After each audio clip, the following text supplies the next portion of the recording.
Welcome to Tony TV. Inspiring people across the planet to be a little kinder and a little more gentle with each other. Delivering inspirational TV, one story at a time, from my lounge to yours. I'm your host, Tony Lontis.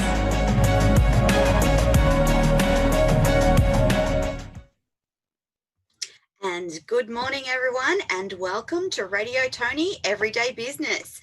We have a wonderful show planned for you today, and joining me today for the show is an amazing girl by the name of Pip Meacham. Now, Pip has a business called Project Box, and she is a self-confessed geek, but she has some wonderful ways to systemize your business. And that's all things system, from technology to processes and workflows. And she loves doing this, and she's very good at it and very fast at it. And she looks at how your business can do things better. And that in turn translates to a better business, ensuring that you have more time, more money, and you're optimized for efficiency and effectiveness. And these wonderful little tools and operating procedures are something that Pip has built her business on. And today, I also want to talk with Pip because she's a very special young lady. She's also a single mum with a wonderfully successful company, and I want to talk to her about that. But before we do that, welcome to Radio Tony Everyday Business, Pip. Thank you so much. Thank you for having me. It's a pleasure to have you here today, and we are beaming live across Australia and the US via BBS Radio today, and this is your weekly dose of Everyday Business. I'm your host, Tony Lontis, and Pip joins us from the Gold Coast. Now, Pip, have you always been a techno geek? Oh, completely. I remember the day my parents got the first computer, and I was right in there with my dad setting it up, trying to work out. This was before they color coded ports. So I was trying to figure out what cords went in what hole. So it's been with me since a very, very young age. Yeah. And so were you always in business for yourself? No, I only started about 6.5 years ago, just before my daughter was born. Up until then, I was always working full-time for other people, but always just had this goal, had this dream of wanting to do more. Yeah. And so, as we mentioned earlier in the process, you are doing this by yourself. So you're a single mum, and I've been a single mum. Thankfully, my children are, old. And I have a 4-year-old grandson now, so those years are kind of behind me, but I will never forget how hard it is for a single mum who has to work full time. The combination of trying to be at school events and work and do what you need to do to keep food on the table is incredibly challenging. So how has that worked for you, Pip? Yeah, really good systems. I'm very hoping you'd lucky say that. Yep. I'm really lucky that I have split custody of my daughter as well. So I do 5 days in a fortnight where I'm child free. So the 20 hours, so I worked it out that the weeks I do have Lucy, I lose 20 working hours every week, which is effectively a part-time job when you think about it. So the weeks that I don't have her, or those few days, that's where I make up the time. But also really, really good systems are what have got me by for so long. And a dedication, and complete stubbornness, to be completely honest. So I love the name of your company, which is called Project Box. How did you come up with the name? To be completely honest, it was just a brainstorming session one day. Before Project Box, I used to have a virtual assistant business called the Admin Hub. And Yes. what happened was the day I decided that I didn't want to do that anymore, I Uh-huh. realized that the admin hub wasn't really a name that I could carry on because it was very specific to what I was doing at the Yes. time. So part of the criteria of coming up with a company name was that it had to be generic enough that if Yep. the systemizing thing didn't work, I could still keep the name and just kind of, do Segue into something else something else. underneath it. Yeah. Yeah. Okay. It also Okay. means that I can have, Project Box as a parent company long term and have Yes. different things that come off underneath it as Yeah. well. So as soon as I kind of verbalized it, it sat really well with me and it's just stuck ever since. Fantastic. I love it. For me, when you say Project Box, it envisions all the things that you're so passionate about. And before we get on to that, do I hear the hint of a New Zealand accent? Just a little. Yes. I've Best been people in the world come from New Zealand. You know that. And I'm yeah. not a New Zealand. I'm an Aussie. I've been on the Gold Coast now for 13 years. So I have Okay.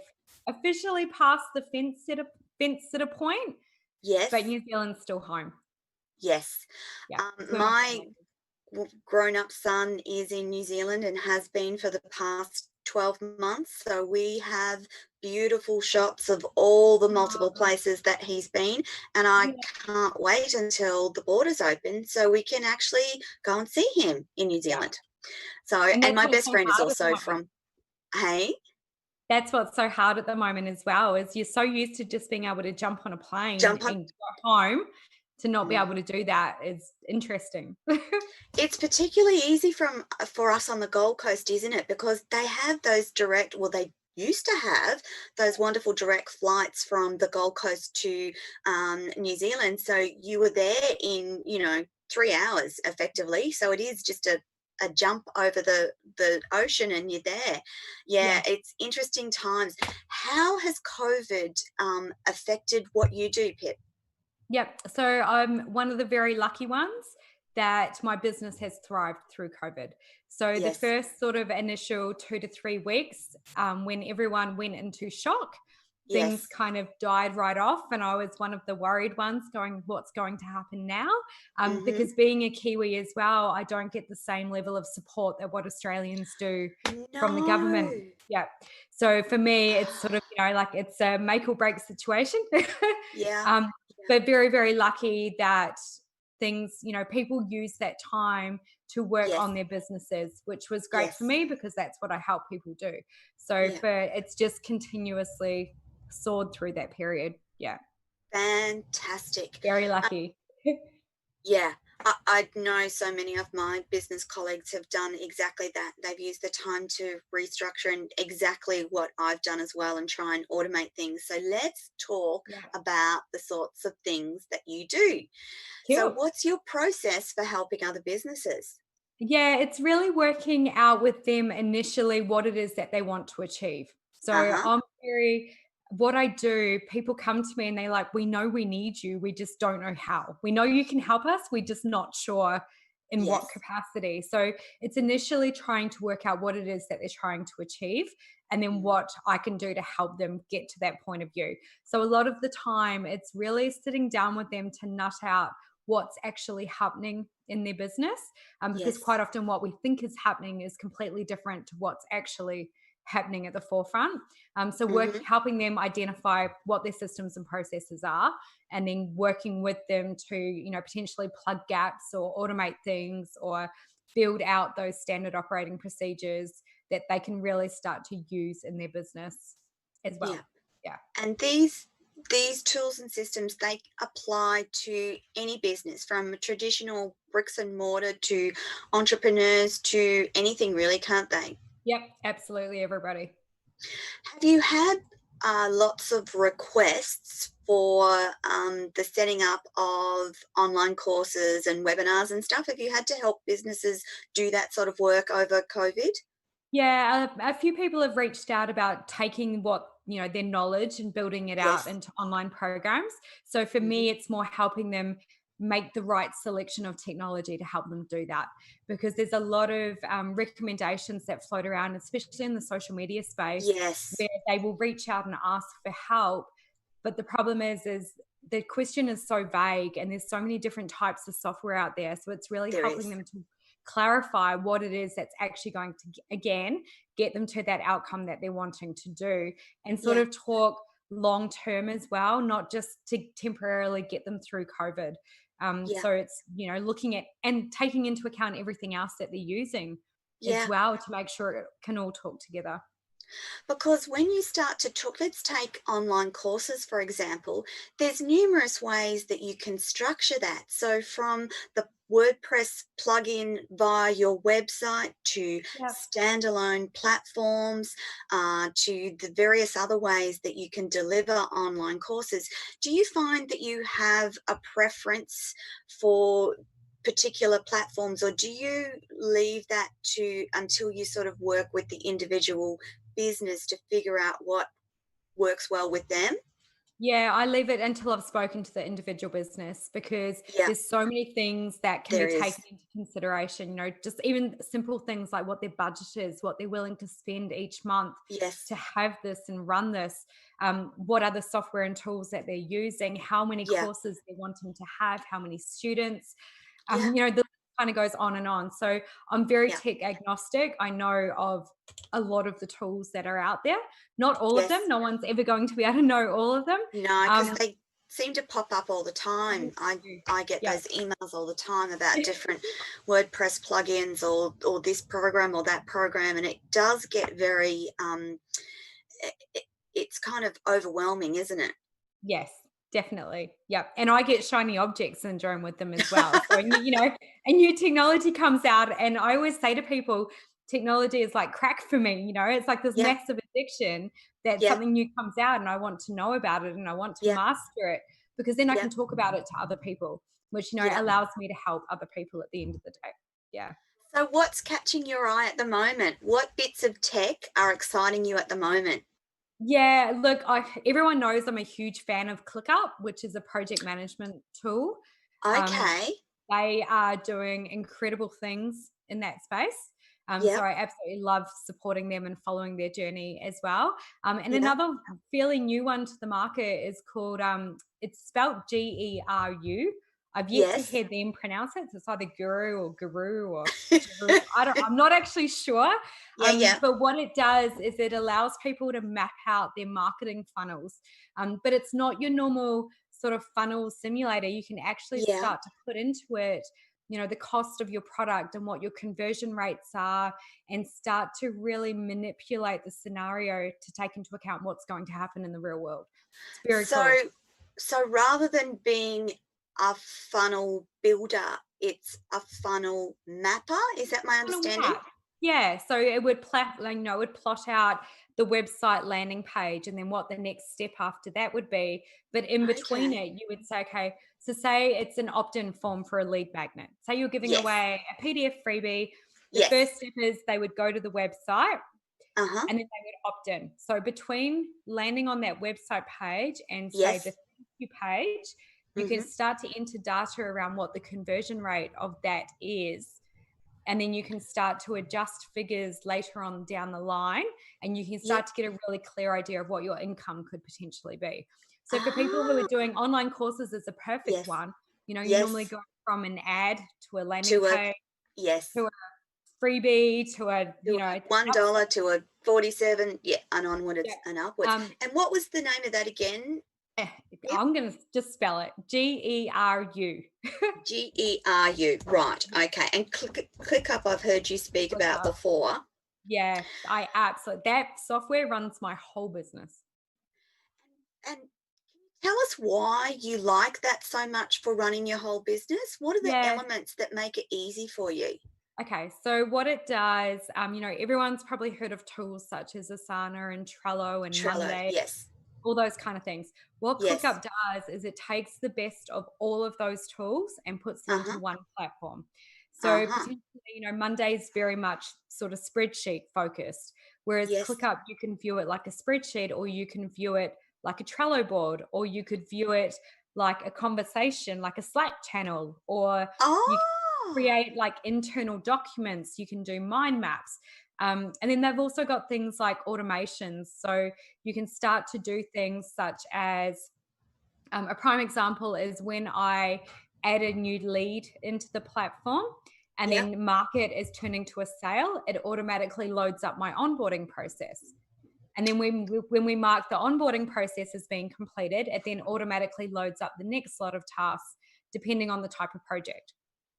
Oh, wow. Okay. So for me, it really manages the whole process level of my business. See, I'm very new to this stuff, and I have to agree, Pip, like it excites me when my EA started teaching me about how Zapier works. I just get more and more excited. And I'm like, oh, you can make it do that to that to that, like, and so helpful in prompting me to make sure I do the certain steps.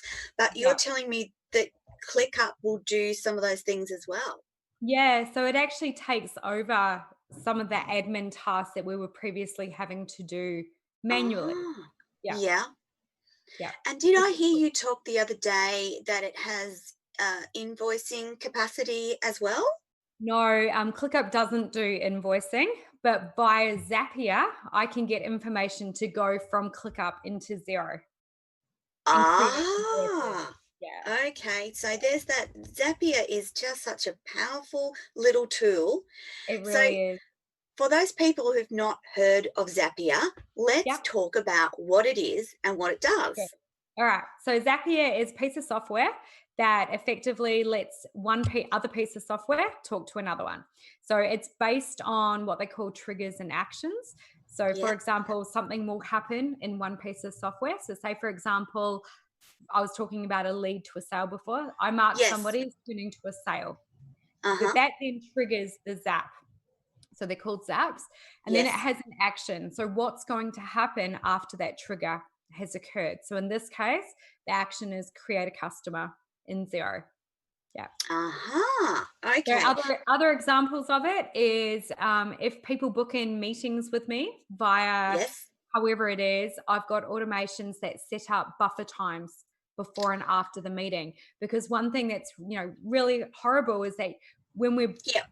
blocking out calendars, we don't leave Yep. enough time to prep for meetings, and we don't leave enough time to do the admin and the Yes. note taking and things after the meeting as well. So there's now an online meeting gets booked in, and Yes. it recognizes that it's an online meeting, and it adds in 15 minutes before and half an hour after.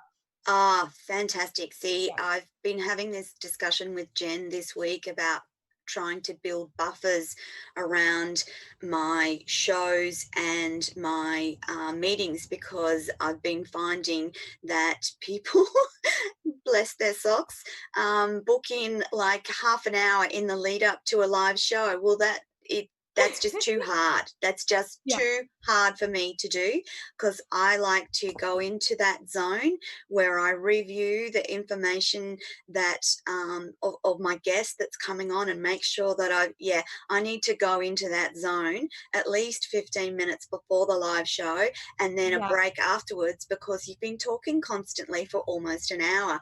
So I think I might have heard you talk about that on a recent Zoom with someone, and thought, yes, we need to do that. Yeah. I'm really interested that ClickUp has so much capacity to manage things for you, and Yeah. it's interesting that you use Zapier to combine it with Xero. So Yeah. my question is, when that Zap goes to Xero, does it manually remind you to set the customer up, or does that happen automatically? It happens automatically. So that particular automation has 2 stages. It's picking up information that I've entered into ClickUp. So a Yes. person's name, email address, postal address, the Uh-huh. personal contact details. It's Yes. then looking for that customer in Xero. If they don't exist yet, it Find it. creates the customer. And then the next step after that is to then create the actual invoice. Now, Xero So has it's some limitations. If you're using QuickBooks, you can actually get it to send the invoice as well. So it depends on different oh software. yeah, yeah. Yeah. Oh gosh, that really does save work for business owners, doesn't it? It does. All right. Yeah. So Even just what? the point of getting information from, like even just their contact details to save having to Yes, re-enter that into another platform, it saves so much time. absolutely. Absolutely. So ClickUp and GERU we've talked about, and Guru. Zapier. I'm going to say guru. Guru. Let's call it Guru. Guru. Guru. Guru. Guru. Guru. Okay. What is something? What's something else that is exciting you at the moment? Something else. I actually got introduced to some new tech the other day from some Yeah. local Gold Coasters called VidStep. So like video, VidStep. Yes. What it does is, because I'm such a process person, allows you to create. So when I do systems with people, effectively we do screen recordings of what they're doing on the computer, and then we break it down into the high level steps and create checklists. Okay. This software allows you to take that video and start to put menus into the video so you can skip to certain points and then create checklists and stuff off it as well. Wow. I only saw it last week. Very, very excited to see where Yep. it's going to go. Yeah. And the fact that's that from our local Gold Coasters is even I cooler. know. So let's spell that one out. That's called VidStep. V-I-D, V for Victor, Step, S-T-E-P. So effectively, rather than writing down your processes, you can video, and then this will help you put it into a process. A checklist. Yep.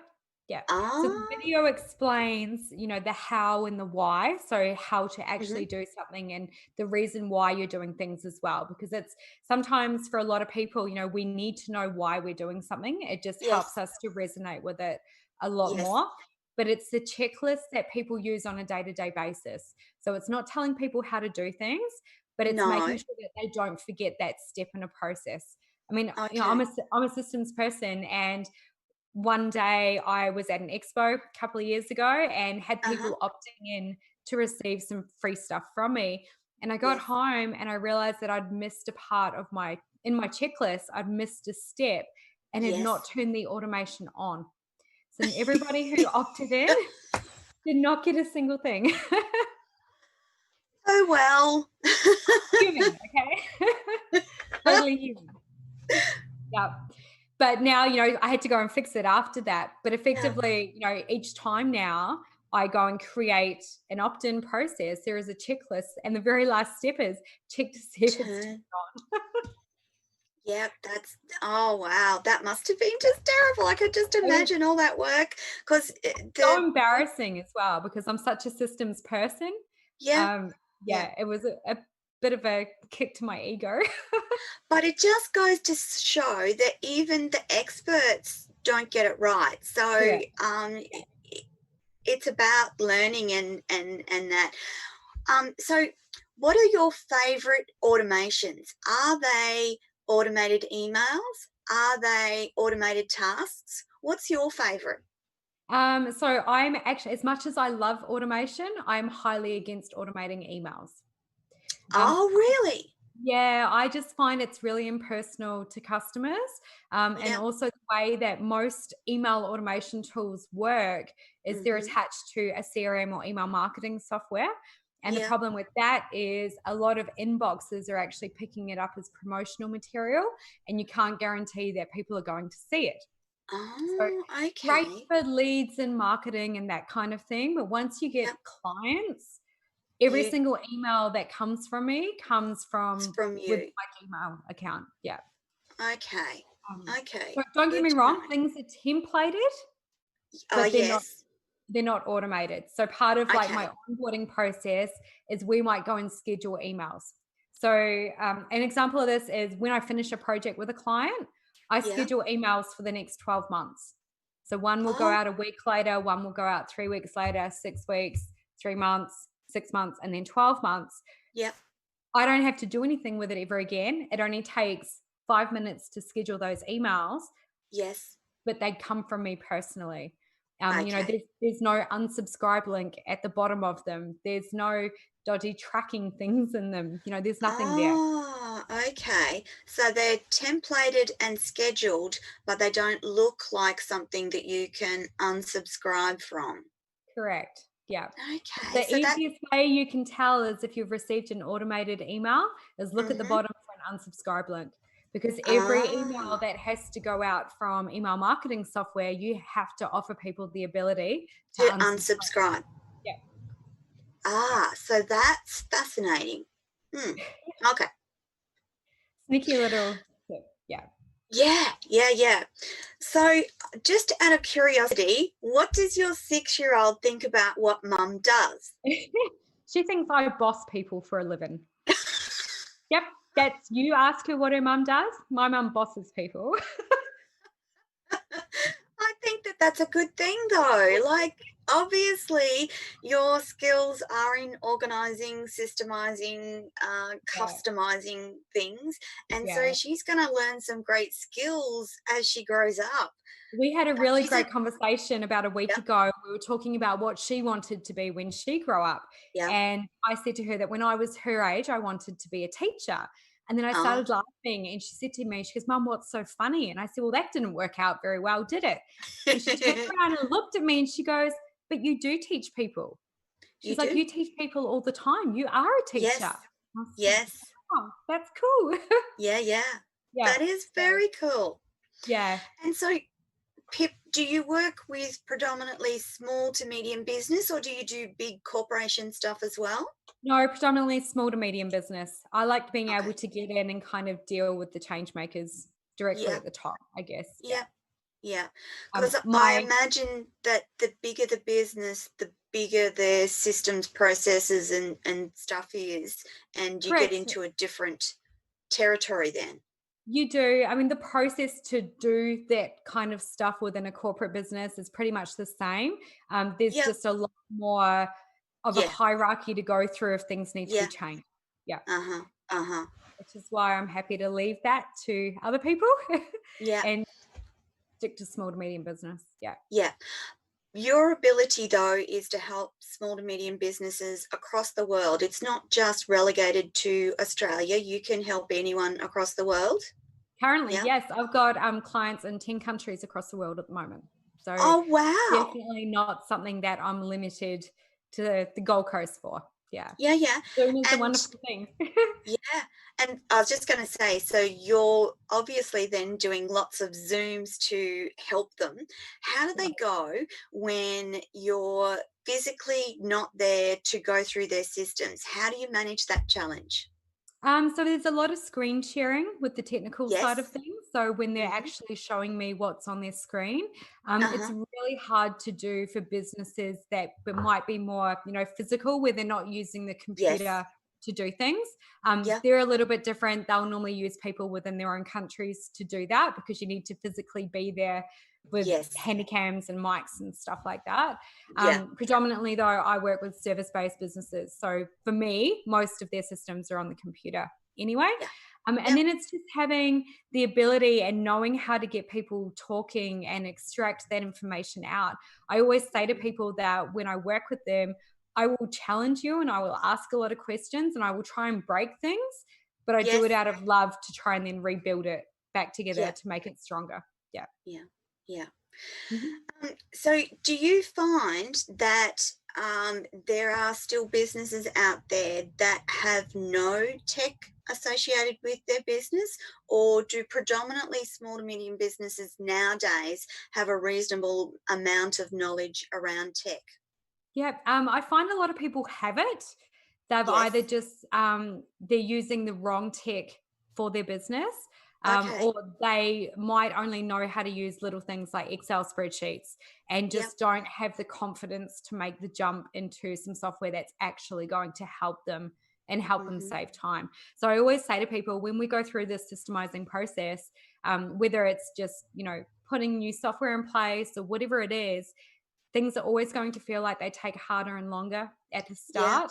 There's normally a 1 to 3 month transition period to get used to doing things a new way and to find your way around software. So it's not, I can't come in and just magically wave a wand and everything be okay. It does take commitment from everyone within the business to get used to functioning a new way effectively. Sometimes we're rewriting a whole business. Yeah. And in that space, not only do you have to teach, but the individuals within the business have to learn that new process and then practice it and finesse it and troubleshoot. So that's not a quick process, is it? No. What's the average time that you tend to find that you need to work with a small business, Pip? Really depends on what it is that we're doing. It could be anything from just a day's consulting because they want specific training in ClickUp, or it might be anywhere from, a 6 to 12 month long project if they're a larger business and want to fully document absolutely everything. On average, though, normally around 6 to 8 weeks. Okay. Well, that's not so long. That's doable. And then it's then just being there to provide the support afterwards. So normally I can kind of, push things over a little bit and go, right, it's now up to you, but I'm here to help you if you need anything. More and more people are sort of wanting to go down the path where they almost have me in their back pocket for 6 to 12 months. So that, the problem is when you put new systems into place, like we can have all the best intentions in the world, but it's until you actually start implementing them and using it. And then the other thing is, for example, if I was to come and build out ClickUp in your business and do absolutely everything it could possibly do right at the start, you're just going to go into this huge state of shock and overwhelm. So it's kind of staging things a little bit sometimes as well to go, let's just get the basics done. And then over the next 6 to 12 months, we'll tweak it and update it and start to introduce all of these automations. Because one of the big things with automation as well is that unless the process is constant, we can't automate it. Because if something slightly changes or you do something slightly different, the automation's not going to work effectively. No. Sometimes you need to let things settle for a little bit and then come back and rejig things. Yeah. And so you have, if someone wanted you to implement a ClickUp into their business, you have a process that you follow even for that? That you'll do X here, and then in 2 weeks' time you'll do such and such, and then 3 weeks' time you do, a lot of it, so there's kind of different variations of it. Sometimes, if I get a very, very tech savvy client who's been in the platform for 2 months already and just need help to, use it properly or more effectively, we can do everything in one go because they've got that prior knowledge background. And, they do have the technical capabilities. Whereas you do get people who are, tech phobic, they literally, everything they touch breaks. So for those people, we do have to do it in stages. So I've got different plans based on where people are at. So it's really about you assessing where they're at and what's in their business in the first place, and then tailoring it to what they need.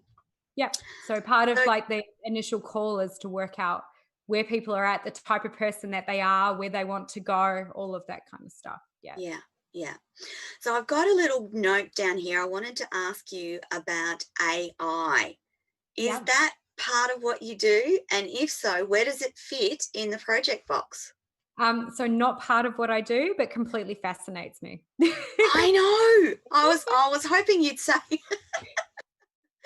because I really think that that's going to be part of the way that we do business going into the future.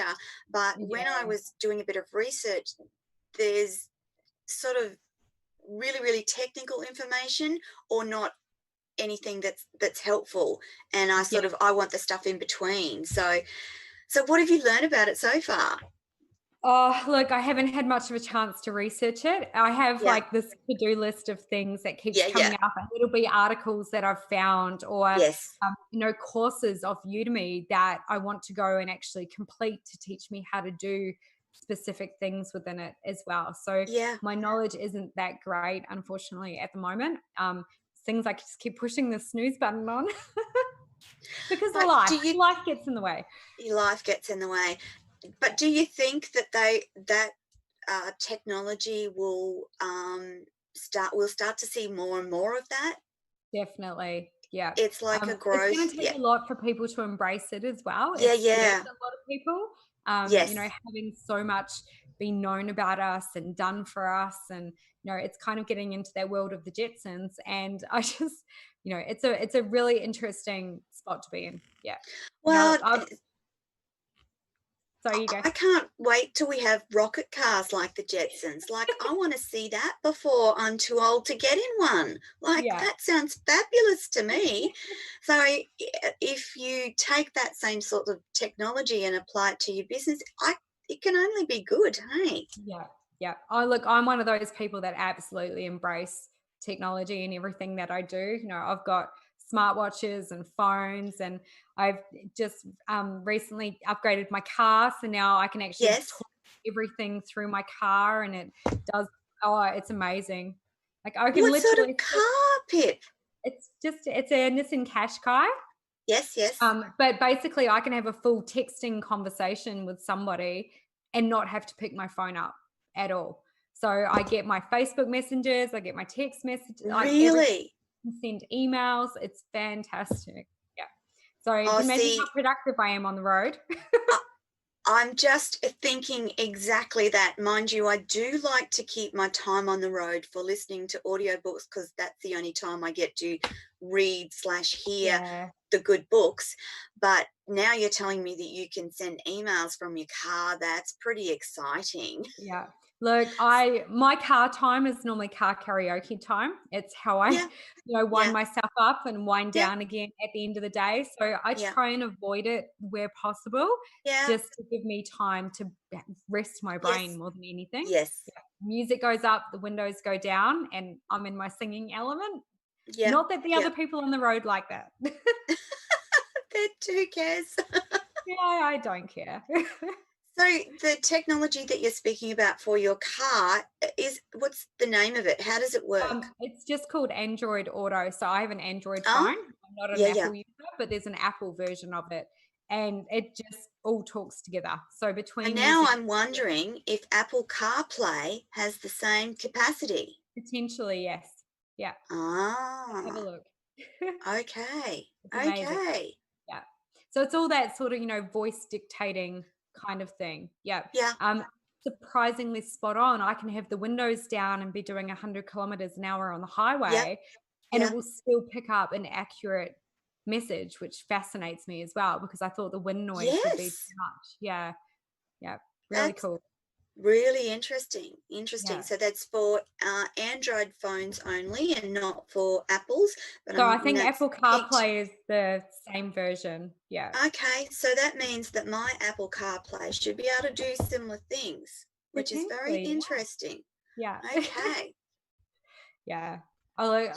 Yeah. New tech comes out, and I want to have it, and I want to play with it, and I want to, I'm a real geek at heart. Yeah.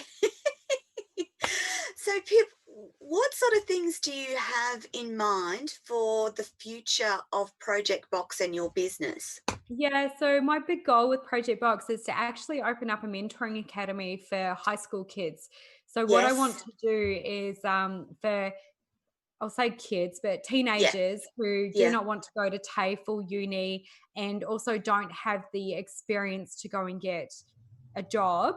I want to be able to bring them into Project Box, for them to actually tell me what it is that interests them, to give them the skills and the experience that they need, and then kick them out the door 12 months later or 24 months later to go and get a job.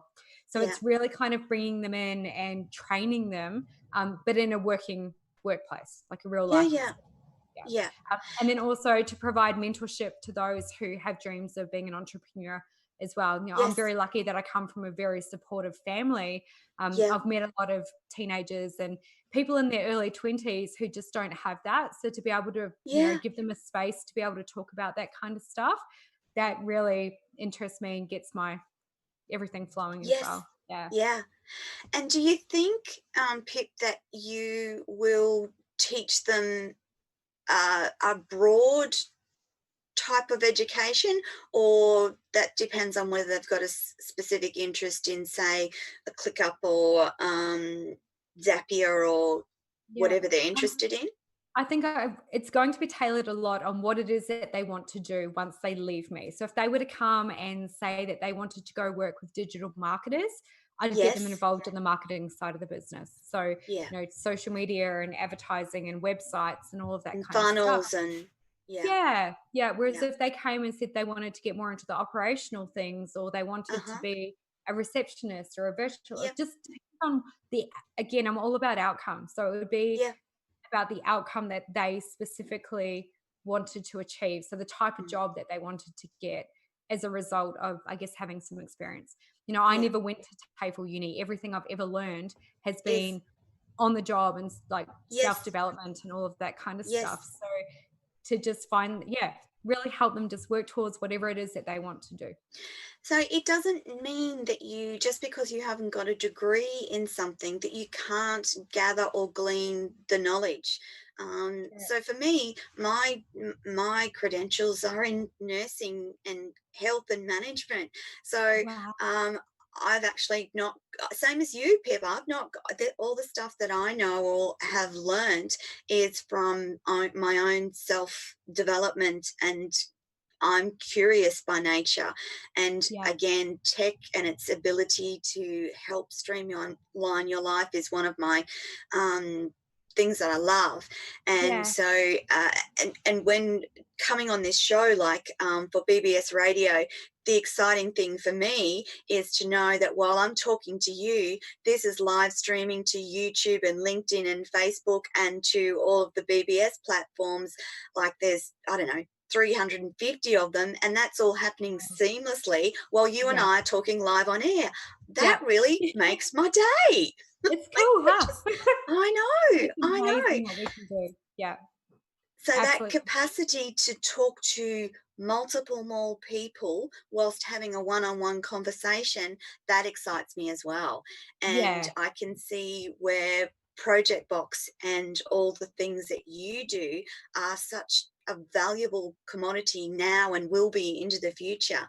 And looking into the future and your desire to want to educate young people, and well, it doesn't have to be young people, does it? It could No, be could be a anybody. Yeah. 60-year-old who wants to retrain and learn how to be a VA, because VAs are becoming more and more standard for many businesses. That Exactly. And if COVID has shown us anything, that people have a wonderful capacity to work from home and Yeah. improve their lifestyle and their quality of life, but still be earning an income and helping people do what they do. So Yeah. you did your VA stuff for a number of years, and you still obviously have those skills to teach what a virtual assistant does. So you still do some of that as well, Pip? No, not at all. I'm Yeah. purely solely focused on systems and processes now. Processes. Yeah. I teach a few VAs how to do Yes, like yes. use the various technology that they need to Yes. help their clients. Yeah. But I don't do virtual assistant work anymore. It's Yeah. something that I gave up 4 years ago when Project Box Yes. was Started to take off. yeah. Yeah. Yeah. Yeah. If we're thinking about workflows in a business, is it common that any workflow within any business, if you pick one to work on, there's always improvements that you can make? Generally speaking, yes. Yes. Especially, it's really hard for people who use it on a day-to-day basis to see that. Okay. Getting somebody to come in from an external party or someone who doesn't use it all the time. Yeah. And I always say to people, even when you're developing processes from scratch, get somebody who doesn't do that task to actually test it. Because Okay. you'll find if there's any gaps in the training or anything like that, that Yeah. sometimes, especially business owners, we get so caught up in doing what it is Yeah. that we do each day. It's hard to see outside of what it is that you're currently doing, which is where I get, like I said, I get to come in and break everything and then rebuild Yeah. it. So businesses could get you on the phone and go, "Hey, Pip, we're going to do XYZ." Let me think if I can think of it. Okay. So my guest booking process, for instance, Yep. we have well, you've done it for me. So we have a an email and a conversation and then a jot form that you fill out. So you could actually come in and look at that process that we have in place at the moment and go, okay, this is how you could improve that and make it work better and more streamlined. Am I getting that correct? Correct. And I look at it from the point of view of not just you, but also Yes. the journey that you're putting the other party Customer. through as Okay. well. Yeah, because to me that's really important. Sometimes Absolutely. sometimes when we make things easy in business, it's actually making things harder for the customer. So it's about finding that Yeah. fine line Yeah. where it's worth, like, like I said, I spend extra time sending personalized emails because Yes. it's just part of that customer journey. I Yeah. want to make it as easy as possible for them to be able to work with us. And if we have to do a little bit more work to manage that, To, yeah. so be it. I would Yeah. rather take that on board. Yeah. Yeah. So it's really looking at that point of view to go, okay, what is that customer's journey with you through filling out that form and becoming a guest on your show? Yeah. But what's also happening in the back end for you? You know, it'd be things like, where does the information from the drop form go once somebody fills Yes. it in? All of those kind of little bits and pieces as well. Okay. And, you know, just you And talking like that, my brain starts ticking over. I know. It's exactly the same, Pip. My brain's going, oh, okay. Now my brain skipped thought forward and going, okay, so we've set all this up, and like you and I, we're having this wonderful conversation. Then what Yeah. happens after the program? And my brain skipped forward to go, oh, I need to do that, or I need to do that, I need to do that. And I was listening to a wonderful speaker the other day, and they were talking about how they encourage their customers, and they send these beautiful postcards, but it's all automated. And so when Yeah. I was thinking about talking to you, I thought I must ask Pip about that. Is that an automation that is easy to set up? So it would simply be customer information to the company that sends out the postcards to make sure it happens within a certain time frame after the show. Yeah. Yeah, correct. So you might find specific software that does that online for you, and then Uh-huh. they might have, you know, integrations or different bits of code that allows it to talk to another platform that you're using, or it might Yes. simply be a case of, you know, I send boxes of chocolates to my clients. All I Yes. do is flick the chocolate company, the name and the email address and the postal address, and they take care of the rest. I then don't touch it. So you Ah. know, it's not entirely automated, but it's Yes. enough that all we have, and we have a templated email that says, Yeah. Yeah. "Hey, Alicia, here's the next one." All we do is fill in the name and the address, and then that's it. So, you know, it's a 10-second email to send Yes. something nice to somebody. Yeah. Yeah. And I don't know, it seems to be a little bit of a lost art, perhaps. There doesn't seem to be a lot of that happens too much. And yeah, that's something that I would like to do in my own business, is have that automated, um, rather than just a thank you email, but something as well. Yeah. Um, It's a matter of deciding what you want and then going finding the yes. solution that's going to allow you to do that. Yeah. Yeah. Okay, so what's the furthest country in the world that you work with a business? UK at the moment and Yeah, United Arab Emirates as yeah. well. So they're the How do two you furthest away. how do you manage the time zone differences? It's very interesting. It is, isn't it? So, like I mentioned earlier, I'm very lucky that, you know, 5 days in a fortnight, I don't have Lucy. So it's Yes, pretty, I'm pretty flexible with times on those days. So if I do need to do like a super early session or a yes, super late one as well, we can make it work. yeah, I don't tell people that the reason why I'm only giving them that specific day is because of Lucy. It's just a yeah. matter of getting, you know, getting it to fit in. And they appreciate that you can work around them as well. Yeah. Sometimes they will actually be flexible at their end as well, and they'll meet you halfway. So we Right. both might be Yeah, working at 8 o'clock at night and 8 in the morning or something like that. yeah, Yeah. yeah. Usually you Bit of give can and take. find a time that has some synergy. So Yeah. again, going back to this show, so we're talking at lunchtime in Australia. It's actually evening time in the US on the Pacific side of the US, a little bit later on the eastern side of the US, but learning that you can do that cross-continent collaboration and work has been fascinating for me as well. And I must say, I don't always get it right. I have this wonderful little app on my phone called Synchronize. And seriously, I would be so lost without it, because it tells me what time it is in all the different time zones in Australia, and then lots of different time zone across the world, because on any given day I'll find myself talking to Canada, the US, the UK, and perhaps someone in India or the Philippines even. So yeah, that makes it challenging. And that last week I had to deliver ClickUp training to a company that has offices in 5 different countries around the world. So we had Singapore, we had Bali, we had London, we had Melbourne, and we had Abu Dhabi. So trying to coordinate that was incredibly interesting. How did you find a time that suited them all?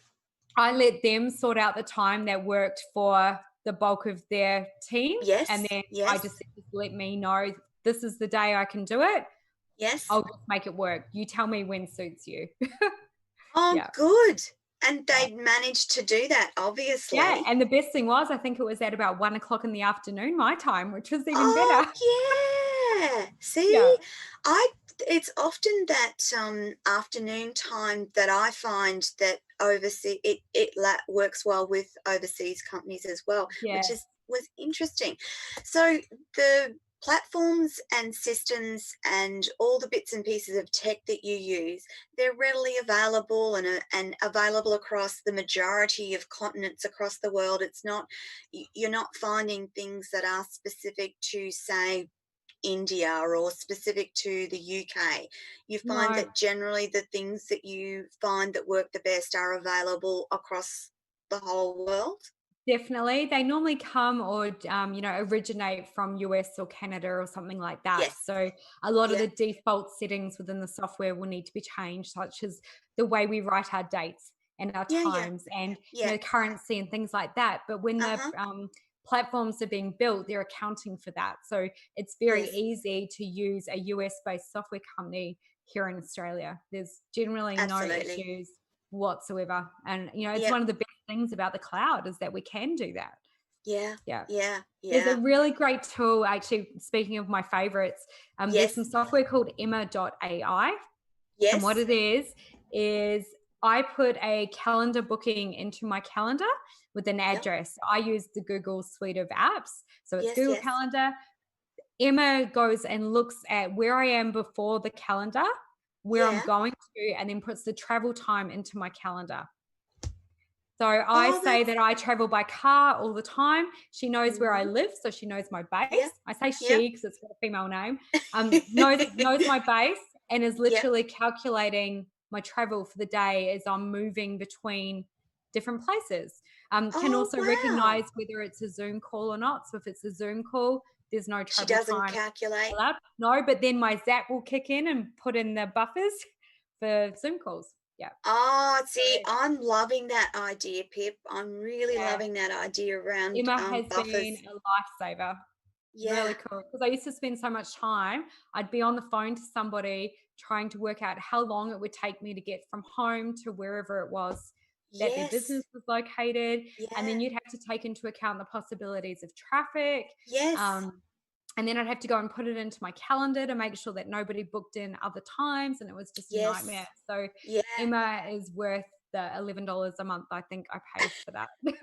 The princely sum of $11 a month. Yeah.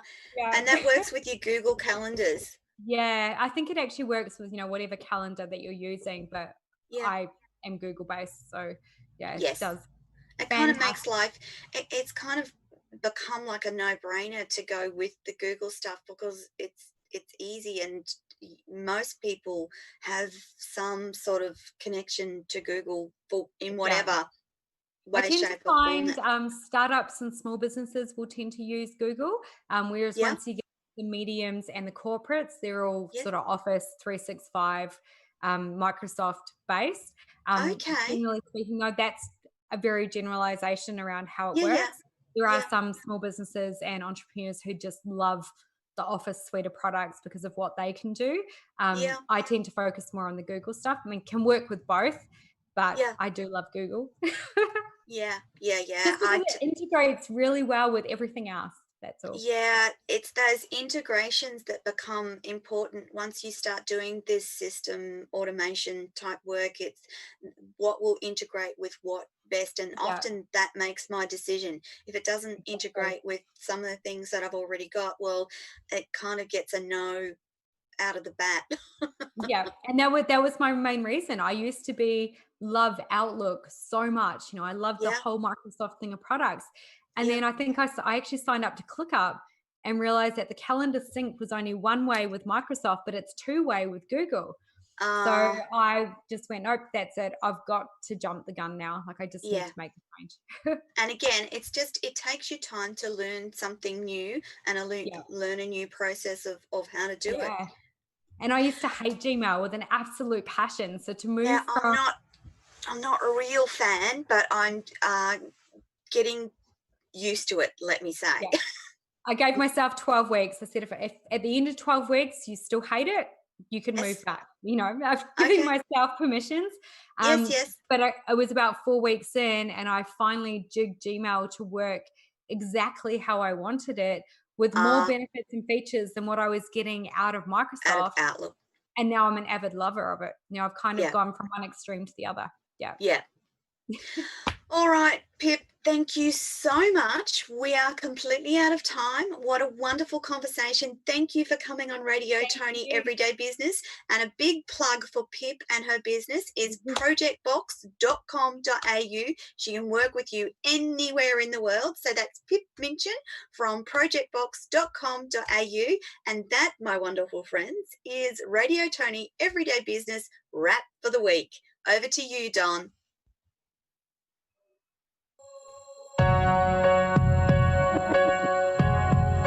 Thank you for watching and listening to Tony TV.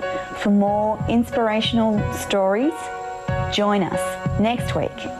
Bye for now.